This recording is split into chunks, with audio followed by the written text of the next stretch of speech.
이어서 조금만 보고 마무리 짓겠는데요. 184페이지 보도록 하겠습니다. 5번 건축법상 건축허가 제한과 허가받은 건축물로 착공 제한 파트 준비됐나요? 이 건축허가 당분간 행사하지 말라라고 제한하는 것 건축허가 제한하고, 허가받은 건축물로 착공시 착공신고서를 허가권자가 되는데 착공신고서를 말라, 이걸 착공제한합니다. 그래, 이 건축허가 제한과 착공 제한이 다 가능한데, 이 건축허가 제한과 착공 제한은 허가권자의 권한을 제한한 겁니다. 건축허가권자의 권한을 제한한 겁니다. 그래, 허가권자가 허가신청을 받았다 우리한테. 그러면 허가권 구비하면 아까 두 가지 빼고는 허가 처리를 해줘야 되죠. 허가 내줘야 되죠. 그러한 점이 있기 때문에 우리 법에서는 일정한 지역에 보존을 할 필요가 있다. 그런다든가 일정한 지역에 같은 용도의 건축물이 우후죽순으로 많이 등장할 것 같다. 그럴 때에는 일정한 용도의 건축물은 당분간 허가권 행사하지 말라라고 허가권자의 권한을 상급자가 제한할 수 있습니다. 그리고 어느 지역에 군사시설을 설치하는데 그 인근 지역에 땅을 가지고 계신 분들이 여기다 건축을 받아서 건축을 하게 되면 군의 기밀이 셀 수도 있잖아요. 이런 문제가 있을 때도 여기서 당분간 허가권 행사하지 말라라고 제한을 할 수가 있는데, 이런 것들 다 바꿔서 건축허가 제한, 또 허가받은 건축으로 착공을 또 제한할 수 있도록 하는 착공 제한 파트가 됩니다. 그러면 이때 이렇게 건축허가를 제하든 착공을 제하든 제한할 수 있는 권한권자가 누구냐? 권한권자는 바로 국토교통부장하고 특별시장, 광역시장, 도의사가 그 권한권자가 돼요. 이때 국토교통부장은 허가권자 7명 있었잖아요. 7명보다 상급자니까 국장은 허가권자껏 권한을 다 제한할 수 있습니다. 그런데 이 서울특별시장, 6대 광역시장, 도의사는 자기의 하급자의 허가권자권만 제한할 수 있다는 차이점이 있어요. 그러면 서울특별시장은 자기보다 하급자로서 허가권자가 누가 있었던 것입니까? 서울특별시 25명 자치구청장이 있었죠. 자치구청장권만 제한할 수 있어요. 6대 광역시장은 자기보다 하급자인 허가권자가 누가 있습니까? 역시 자치구청장하고 그다음에 군수가 있을 수가 있겠죠. 도의사는 자기 하급자로서 누가 있습니까? 시장, 군수가 있죠. 그래서 이걸 이렇게 표현합니다. 특별시장, 광역시장, 도의사는 시장, 군수, 구청장권만 제한할 수 있다라고. 이해돼요? 그래, 이 자들은 허가권자권 다 제한할 수 있다. 그럼 틀려버리는 거예요. 서울특별시장이 어떻게 저 세종특별자치구 권한을 제한할 수 있겠습니까? 말이 안 돼서 틀리는 거예요. 알겠죠? 여기서 중요할 것은 국토교통부장은 누굴 걸 다 제한할 수 있냐? 허가권자권 권한을 다 제한할 수 있다. 특별시장, 광역시장, 도시장 누구 것만 제한할 수 있냐? 시장, 군수, 자치구청장 것만 제한할 수 있다. 이것부터 먼저 가닥을 치고, 알겠죠? 이때 이 국토교통부장은 허가권자의 건축허가를 제한하든 허가받은 건축물 착공을 제한하든 직권으로 직접 제한을 할 수도 있어요. 법적으로. 알겠죠? 근데 바로 다른 사람이 제한 좀 해주세요라고 요청하면 요청을 받아서 제한을 해줄 수가 있다. 이렇게 하셔요. 이해된가요? 그러면 이때 국토교통부한테 제한 좀 해주세요라고 요청할 수 있는 자가 있을 거 아닙니까? 법적으로. 아무나 하는 거 아니겠죠. 누가 국장한테 요청할 수 있냐? 다른 부서의 장관만. 이걸 주무장관이라고 그래요. 뭐라고 한다고요? 주무부 장관이라고 그래요. 다른 부서의 장관만 같은 급인 국토교통부장한테 바로 건축허가 착공 제한 좀 해주세요라고 요청할 수 있습니다. 여기 허가자 국토교통부장한테 요청할 때 이네들 권한 좀 제한해 주세요라고 요청할 때 여기 강주광역시 교육감이 요청할 수 있을까 없을까요? 교육감이 어떻게 국장하고 같은 급입니까? 게임이 안 되죠. 그렇죠? 그래서 교육감 이런 사람들을 요청 못해. 법적으로 요청할 수 없으니까 받아주지 않고요. 그래, 누가 요청할 수 있다고요? 정무장관. 그래, 국방상 국방상 주무장은 국방부 장관이겠죠. 그다음 국민경제상 주무장은 기획재정부 장관이겠죠. 환경보전상 주무장은 환경부 장관이죠. 아무튼 교육환경보전상 필요하면 교육부 장관이 요청할 수 있겠죠. 장관이 요청한다 이걸 꼭 아십시오. 알겠죠? 요청. 이때 주무장관 직접 제안할 수 있다. 그럼 또 틀리는 거예요. 직접 제안을 못하고 요청만 한다. 누구한테? 국장한테. 이렇게 이해되죠? 그래서 국토교통부 장관은 국토관리상 필요하다 그러면 직권으로 제안할 수 있고 요청을 받아서 제안을 할 수가 있다. 이렇게 딱 봐주십시오. 자, 이때 제안할 때는요. 제안하게 되는 내용을 자세히 정해요. 제안할 때는 예컨대 지금 서울특별시에 그 장소에서 바로 제안하려고 한다고 하면 그 지역 중 어느 지역에 있는 땅에서 이러이러한 용도의 건축물을 허가하시게 되면 허가권 행사하지 말라고 지역도, 건축물 용도도, 그리고 그 사유도 정확히 밝힙니다. 이러이러한 사유로 제안하니까 알아라라고. 그리고 기간도 정확히 정해요. 언제부터 언제까지 너네 행사하지 말라고 기간 이런 것들을 자세히 정해, 상세히 정해가지고 제안 내용은 이렇다라고 여기 봐보세요. 허가권자한테 그 내용을 통보해요. 뭐 한다고요? 통보해. 그래 통보받았던 허가권자가 모든 그 지역 주민들이 알 수 있도록 그자가 공고합니다. 허가권자가 공고해요. 제안 내용은 누가 공고한다고? 허가권자가 공고해요. 찾았나요? 그 내용 얼마 안 되니까 찾아보세요. 찾아봐. 눈을 좀 이렇게 돌리면 나오니까요. 가만히 있지 말고 찾는 것도 능력이에요. 자, 공고는 누가 한다고요? 허가권자. 제한권자는 국장이 직접 한다 그럼 틀려요. 그래 제한령을 상세 정해서 허가권자에게 통보하면 허가권자가 받아서 우리가 알 수 있도록 공고를 해준다. 이렇게 흐름을 정확하게 알아두시기 바랍니다. 이때 이 허가권자의 권한을 국장이 제한하게 될 때 10년 동안 너 그 허가권 행사하지 말라, 착공 수익권 행사하지 말라고 만약 이렇게 지 마음대로 기간을 정하지 못하도록 하기 위해서 이 기간을 법에서 자세히 규정하고 있습니다. 2년 이내까지만 제한할 수 있다라고. 몇 년이요? 2년. 다만 일에 하나요 1년 더 제한기간을 연장해도 돼라고 딱 선을 그하고 있어요. 이 수치가 어마어마하게 중요하니까 시험 공부로서 이 수치는 달달달 새겨야 됩니다. 그 수치 어마어마하게 중요해 시험 공부로서. 건축허가 제한과 허가받은 건축물 제한기간은 원칙 몇 년이다고요? 2년. 몇 해 하나요? 그래 2 하면 틀려요. 2년 제한기간 연장할 수 있다. 1년이다. 1년. 이 수치 어마어마하게 중요하니까 이거 뭐 되면 꽝이에요. 그거 백날 해봐야 아무 필요 없어요. 거기서 가장 중요한 그거예요. 그거. 이 수치. 이게 관건이에요. 알겠죠? 그 수치 가장 중요하다. 이 파트에서 포인트다. 그거 아시고. 그 다음에 이제 여기요.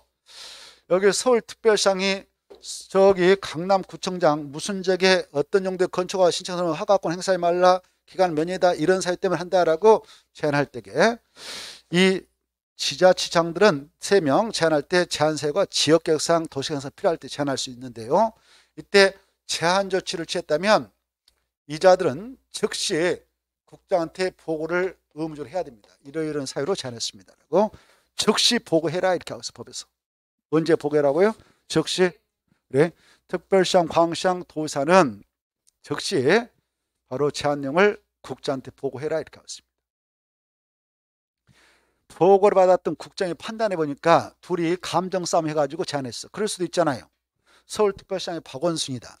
강남구청장이 그 국민의힘 당이다. 당이 서로 달라고 싸운단 말이에요. 그래서 서울특별시 기분 나빠서 강남구청장 너 무슨 지역에 이런 용도의 건축물을 허가시는 들으면 몇 년 동안 허가권 행사하지 마라고 감정으로 제한 조치할 수 있잖아요. 그러냐고 가면서 너네들 감정 싸우지 말고 그 내용을 즉시 보고해라 이렇게 법에서 합니다. 보고받았던 국장이 판단을 보니까 제한 조치를 안 해도 된대 했다. 너무 과하다. 이런 판단 쓰면 해제해라고 풀어줘라 그 말입니다. 풀어줘라라고 뭐 할 수 있다. 그래요. 명했다 똥함체 명이지 시험에서 권고할 수 있다 이렇게 나왔네요. 그러면 틀려요. 권고는 타일름에 불과해서 강제성이 없어. 그러나 명령의 약자가 명인데 이것은 권력적 행정장으로서 강제성이 있으니까 따라야 됩니다. 알겠나요? 그래서 명하고 권고는 하늘과 땅 차이니까 법 공부할 때 명이나면 명했다 한 번씩 포인트 잡아줘요. 권고로 바꿔치면 틀려요. 이거 받으시면 되겠습니다. 자, 그 정도를 알아주시면 끝. 이렇게 넘어가시고, 지금 우리가 건축허가 제한, 허가받은 건축물 착공 제한을 쭉 정했는데, 여기에 제한기간은 바로 원칙 2년 이내로 하되 1회 하나요. 제한기간을 1년 연장할 수 있다 그랬죠. 그런데 지금 우리가 제한 파트 하면은 바로 이 파트까지 해서 총 3가지 파트를 지금 잡아가고 있습니다. 중요한 파트로서. 여기 건축허가 제한 있잖아요. 5번 제목 옆에다가 하나 써 놓으시고 집에 가서 복습할 때 보시기 바랍니다. 자, 몇 페이지냐면은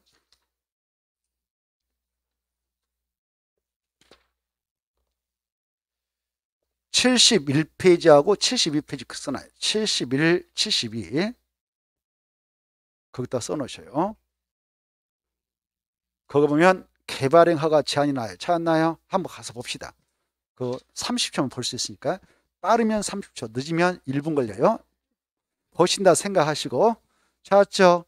보면 국토법상 개발행 허가 제한해가지고 이 5가지 지역은 허가 당분간 행사하지 못하게 아니라 허가를 못 받아가게, 우리 국민들이 허가를 못 받아가게, 개발행 허가를 못 받아가게 제한할 수 있다. 이게 나오시죠? 그래, 개발행 허가 제한해가지고 바로 5가지 사유지역이 있으면 개발행 허가 못 받아게 제한할 수 있다. 녹개지역의 수목, 조수, 우량농가에 있어서 보존할 필요가 있다. 그러면 1회 하나 최장 3년간만 제한할 수 있다. 보고 계셔요?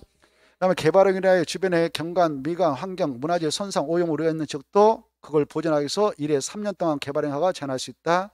도지기는 최장 5년까지 개발행 허가를 제한할 수 있다. 1회 3년, 1회 2년 연장해서 합산 5년 개발행 허가를 제한할 수 있다. 이거 있죠?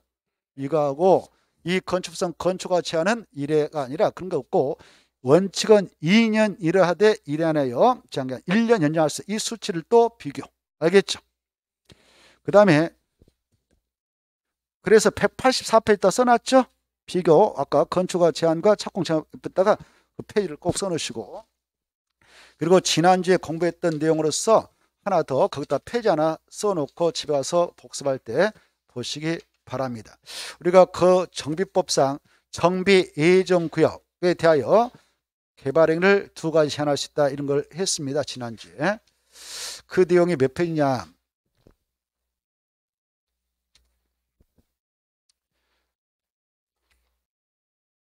몇 페이지냐면은 정비법상 앞에 서두에 127페이지 아니다 미안해 127페이지 아니라 125페이지 그때 써놓으세요. 125페이지 비교 이렇게 써놓으세요. 125페이지 비교. 집에 와서 복습할 때 보세요. 125페이지 같이 봅시다. 혼자 하는 것보다도 같이 보는 게 나으니까. 125페이지 보면 찾았나요? 상단에 보면 정비법상 도시점 주관경 정비 기본계획을 공람 중인 정비 예정구역이 있다. 보고 계셔요? 그런 정비 예정구역 또 정비를 수립 중인 지역에 대해서는 2가지 지분적이를 못하도록 할 필요가 있다. 그때는 2가지 행위를 제한할 수 있다고 그랬죠. 건축물 건축하고 토지 분할을 2가지를 제한할 수 있다. 그때 제한기간은 원칙 몇 년이다? 그거는 3년. 몇 회 하나요? 1회 하나요? 몇 년 제한 연장할 수 있다? 1년. 이게 뒤집박지 돼버린단 말이에요. 아주 중요한 숫자들인데. 그래서 뒤집박지 되지 않도록 정량시 시험 공부다 이 말이죠. 이해되죠? 복습할 때는 꼭 3가지 페이지를 좀 눈으로 콕콕콕 찍어 놓으세요. 그래서 눈에 딱 들어오게끔. 여기서는 반드시 시험에 나옵니다.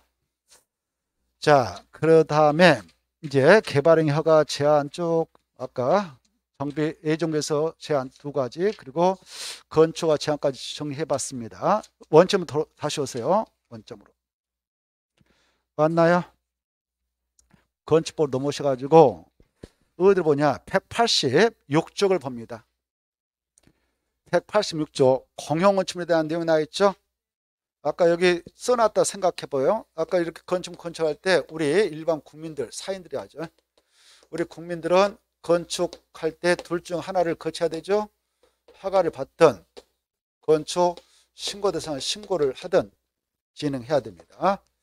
근데 이 건축물을 건축하고자 하는 자가 국가라든가 지방자치단체다. 그러면 뭐 한다고 생각할까요? 건축 협의 절차를 거친다고 했죠. 이 국가 지자체가 건축에서 이용하는 이런 건축물 때문에 이걸 공용건축이라 합니다. 공용건축. 뭐라 한다고요? 공용건축물이. 이런 공용건축물을 국가 지자체가 건축생활 때는 특별한 예, 특례를 적용해요. 우리 일반 국민에 대비 더 특별한 예를 인정한다. 이거 특례를 합니다.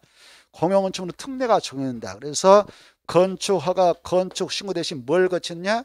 건축협의를 허가권자에게 하도록 하고 있다. 건축허가권자하고 건축협의를 하도록 되어 있다. 허가 신고하는 거 아니다. 건축협의가 이루어지면 건축허가, 건축허가 또 할 필요 있다. 한 걸로 간주한다. 한 걸로 간주한다. 이렇게 받으십시오. 그래, 청와대 건축물이 지금 서울에 있는데 청와대 건축물 누구 겁니까? 국가 거죠. 대한민국 국가 겁니다. 그 청와대 건물을 해체시키고 세종시에 있다. 여기가 세종시다. 세종시다. 특별자치시다. 여기다 이렇게 청와대 건축물 공용식으로 건축한다 합시다. 그때는 허가 받는다. 협의한다. 협의.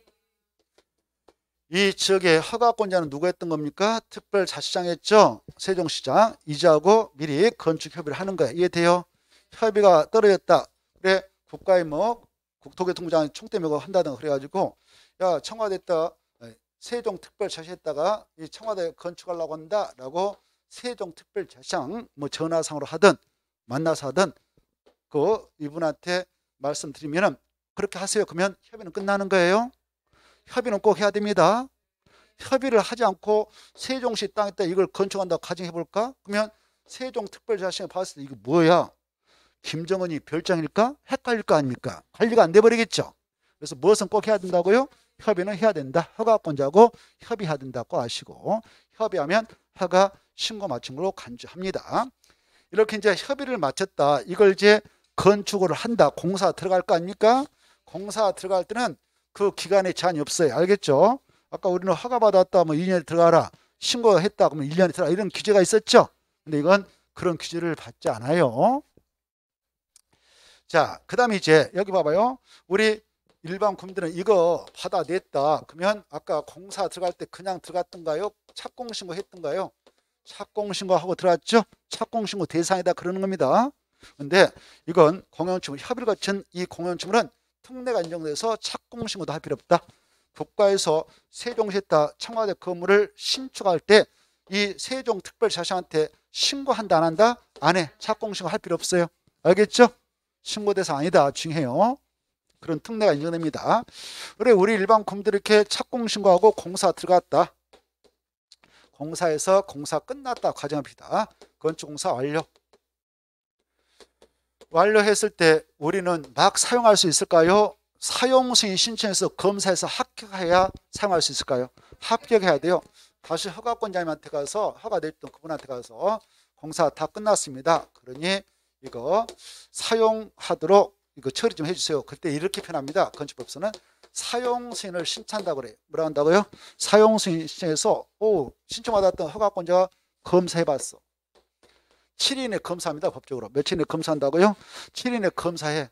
바로 허가 받아갔던 설계 도서대로 공사가 시공됐는가, 그리고 여러 가지 들어왔던 서류가 합법적으로 정당하게 만들어졌는가, 이거 해서 검사해가지고 합격하면 오케이 사용하세요라고 사용승인서 줘요. 사용승인서를 교부하고 사용승인서 딱 해주면 그때 사용을 할 수가 있어요. 근데 이 공용축물 특례가 인정돼서 공사가 다 끝났다. 이 청와대 건물이 세종시에서 건축됐다 가정합시다. 공사 다 끝났다. 그러면 우리 국민과 똑같이 허가권자한테 국가에서 사용승인 신청해서 사용승인을 받을까 안 받을까? 안 받는다 이렇게 하는 거 이해돼요? 이런 특례가 인정됩니다. 그래서 사용승인을 받지 않는다. 그런데 사용을 하고자 할 때, 이 공용축물을 사용하고자 할 때는 막 사용할까? 그렇지 않고 일정한 절차를 또 거칠까? 거쳐야 돼요. 바로 이 국가에서 이 적의 허가권이 세종특별자치한테 공사는 다 끝났습니다. 공사료 통보는 해줘야 돼. 무엇을 해줘야 된다고요? 통보하면 사용승인 받은 걸로 간주해서 바로 사용할 수 있다라는 특별한 특례를 인정하고 있다. 이렇게 알아두세요. 이해된가요? 자, 공용건축물이라는 특례가 이겁니다. 착공신고 할 필요 없다. 그리고 사용승인 받을 필요 없다. 이거 무엇이나 해야 된다. 공사료 통보를 해줘야 된다. 그걸로 사용승인을 가름한다. 여기까지 이해를 해두시면 훌륭하다 하겠습니다. 자, 그 다음에 밑에 있는 내용은 또 나올 가능성이 좀 희박하니까 통과하고요. 밑으로 내려가셔서 그 밑에 박스 밑에 건축관계자가 변경되면 변경한 날부터 며칠 내에 신고해라고요. 7일 이내에 그 말 좀 받으세요. 변경하려 받는다 그럼 틀리고 뭐만 하면 된다고? 변경 신고만 하면 된다. 변경 신고만 거기다 떠감치고 옆에 변경허가 받아야 된다 그럼 틀려요. 그거 주의하면 되겠고, 착공 신고는 언제까지 하면 된다? 건축공사에 착수하기 전까지만 하면 된다. 체크. 그때 착공신고는 별게 아니고 공사계획서 짜가지고 내는 것이 착공신고입니다. 밑에 나와 있죠?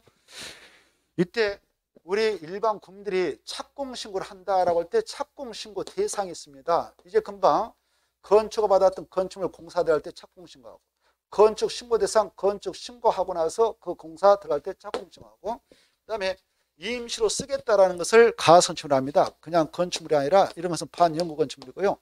임시로 쓰겠다 해서 건축하게 되는 것들이 가선축물이 있어요. 가설 건축물, 가짜가 임시 가짜, 임시로 설치한다. 이 가선축입니다. 그래, 이 우리 국민들 것은 사인 것은 이 가선축물을 건축하는 경우도 있고 축조하는 경우도 있어요. 이렇게 용어가. 그때 건축할 때는 건축을 받고요. 축조할 때는 신고합니다. 이렇게. 가선축물.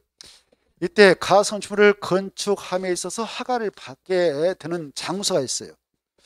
이 가선축물을 어디다 우리 국민들이 건축할 때는 허가를 받도록 되어 있느냐? 이 가선축물이 이렇게 들어서는데 그 땅이 어디일 때는 허가를 받도록 강하게 규제할까요? 여러분 이제 한번 답을 줘보세요.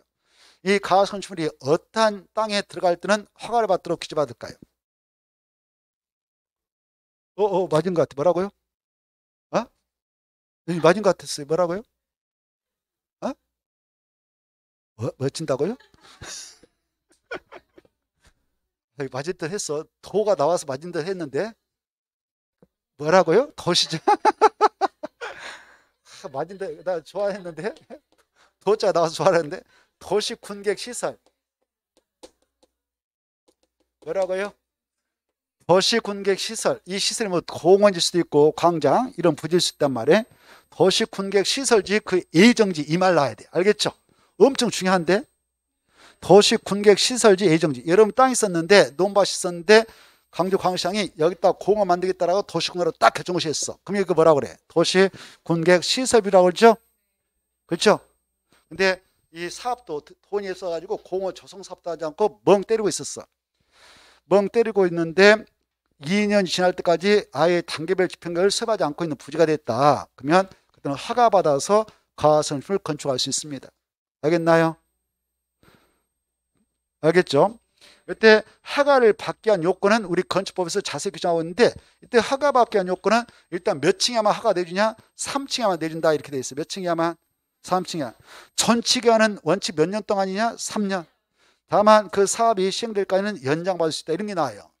철근 공터 넣지 말라, 분양 목적 가지고 하지 말라, 새로운 간선 공급시설을 설치하지 말라, 이런 조건을 충족하면 허가 내주겠다 이렇게 하고 있거든. 그래서 이 가설 건축물이 어느 지역에 들어갈 때는 허가를 받도록 하고 있는가? 도시 군계 시설지다 이렇게. 알겠죠? 그 예정지.